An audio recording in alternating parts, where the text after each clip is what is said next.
আসসালামু আলাইকুম dear friends, solar system বা সোলার ফটোভোল্টাইক সিস্টেম রিনিউয়েবল এনার্জিগুলোর মধ্যে একটি, যা সূর্যের আলোকে বিদ্যুৎ শক্তিতে রূপান্তর করে।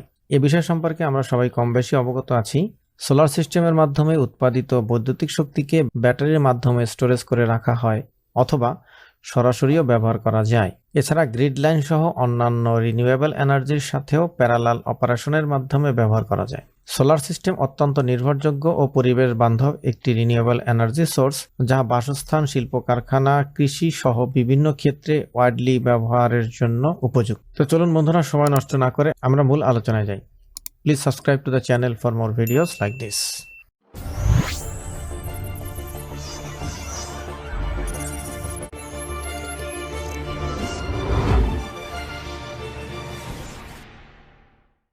বন্ধুরা, চিত্রে আমরা একটি সোলার সিস্টেমের টিপিক্যাল সংযোগ দেখতে পাচ্ছি।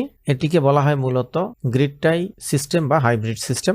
সম্যক কিছু ধারণা পাওয়ার জন্য আমরা এই চিত্রটি একটু দেখে নিলাম।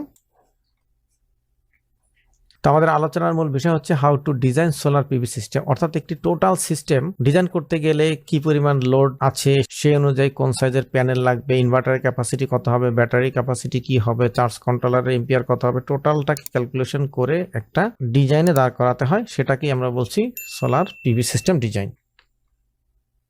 তো সেই কাজটি করার জন্য আমাদেরকে এই 5টি ধাপ অনুসরণ করতে হয়। এ পর্যায়ে আমরা আজ ইনভার্টারের সাইজ ক্যালকুলেশন শিখব। প্রথম পর্ব থেকে আমরা টোটাল লোডের পরিমাণ পেয়েছিলাম 132 ওয়াট।